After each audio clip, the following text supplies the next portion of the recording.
All right, Max, let's take a look at your paper. MLA citation or format first. Everything looks good here.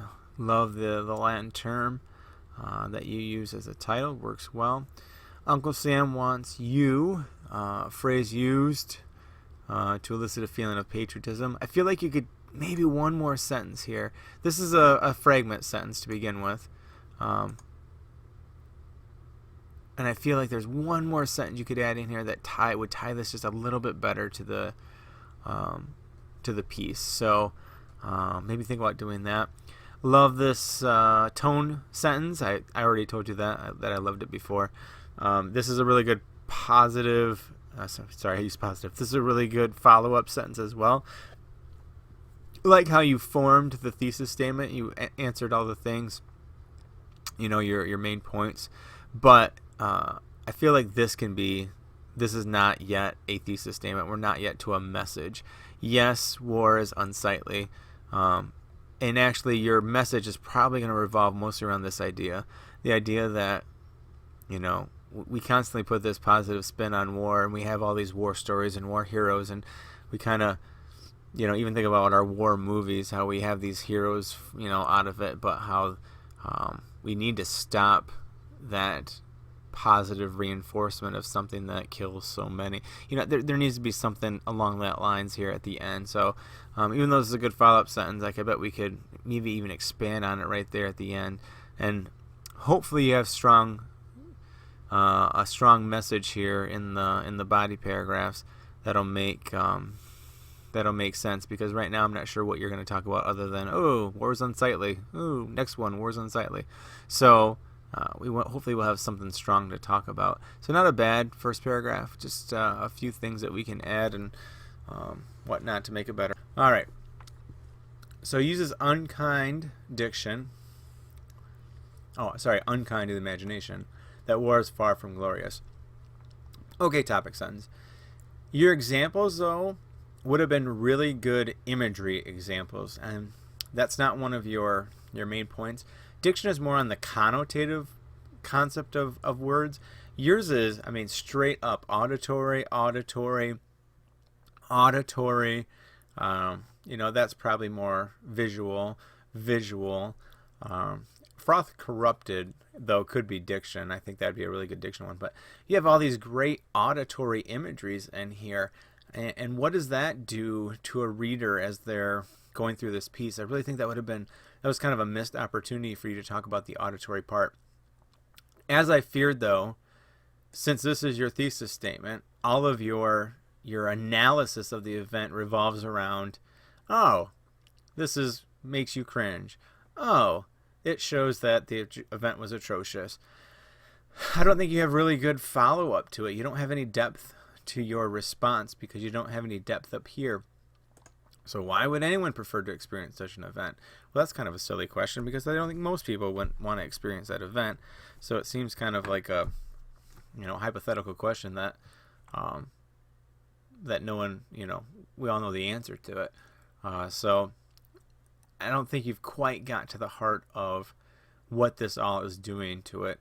Because war is unsightly, you know, what is he really trying to get across to us, and how does that have like a bigger meaning to life? Maybe think of it that way. And I said that's why you're kind of getting into this a little bit. If you could expand on this thought in your thesis, I think you'd be all set. Need a strong transition from one paragraph to the next, so there's still another word you could add in there, but really think about this concept of diction, whether this is more diction or imagery that you're trying to get across with that. Good use of words. I just think that they look way more like imagery words. All right, so syntax is next, which I'm not going to lie to you, syntax is tough with poetry. And I probably should have brought that up to you when you said something about using syntax in here, but I wanted to let you explore a little bit too. So what you really have to think about is sentence structure with syntax. And because you don't really get into structure too much, because your example saw him drowning, which you already used drowning up here. Not exactly the same line, but when you saw him drowning, your analysis of it, if you're really reaching for syntax, It doesn't really explore why syntactically it's a good example.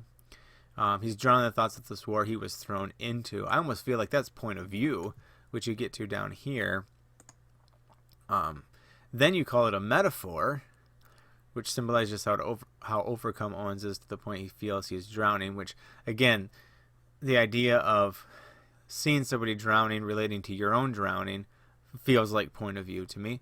And then he describes incurable sores developing on innocent tongues of young men. Again, how does that work syntax? Why is that important as a syntax example? Young men who had no comprehension of reality given such as a treachery. That's a run-on sentence. Sorry, a sentence fragment. This, though, here is a moment of awesomeness here, Max. This is a really good way to look at getting deeper into it. Now you're getting to more universal concepts, that people are dying for the country, who they use them as a workhorse for those too naive to understand the danger. Now this is starting to get into actual analysis. I like this part. Here's a sentence I want you to look at. These phrases used relish the unfortunate nature of these seemingly avoidable tragedies. The repetition of these I don't think works too well, and I would get rid of use. These phrases relish the unfortunate nature of seemingly unavoidable or a seemingly avoidable tragedy. So I get rid of these, get rid of use, and I think that's going to make that sentence flow a little better. Speaking of syntax, I think it's too choppy right now. Maybe you were using that to show the choppiness of war. No, I doubt that. Again, we need a strong transition as well. But go back and look at that paragraph, because I don't know if you really got syntax down for, or at least why those examples are good examples of syntax. I don't think you've really explained that yet. All right, so point of view, which I think this is your strongest paragraph for tying the examples into your concept. So when you say point of view, in all my dreams is a good line, not tell with such zeal. And this is I think this is the important part, is the constant looking at you. You could hear, you could pace. The idea that he's talking to somebody as a warning, and which is what you get to right here, which I think is really good. Maybe there wouldn't be such positive connotations if people could really step in and see that, and him wanting to put all the readers in those shoes just to see what it was like. And imagine hearing your friend die. Imagine hearing, these things that I've seen and what you would feel about it. This is the kind of language that writing on the AP test will absolutely get you blacklisted from the readers, okay? Makes the story far more engaging. This is not a good reason that someone uses point of view.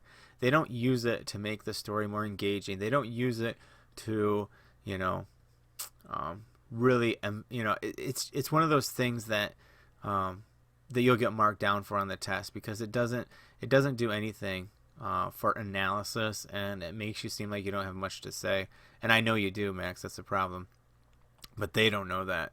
I like the concept of seduces the reader to the idea of bitter war torn families. So that would have to be a hyphen in there. War-torn families and countries. So you'd want to go after that and fix that. So with point of view, again, you have good examples. I just feel like you're stopping short a little bit of the depth of the actual passage. All right, so you got all the things in here, except I would argue that you need to be specific. He's able to help readers grasp the thought he's trying to convey. Well, so just saying something outright, but I think you need to be much more specific with what he's trying to get across with that. And that might be, if you have a good, topic sentence, that might help it out too. Which makes the reader sympathize with Owens, blah, blah, blah. So you end with a quote from the play, but I don't think that's a strong ending. You need something else in there. Definitely a follow-up sentence, either that explains what that means or that plays off the concept of what that means. I don't know, something. This works cited page is correct, so you're all set there. All right, Max, really look at a little bit of organization, a little bit of depth, and a stronger thesis statement in a rewrite. So hopefully we'll see one from you soon.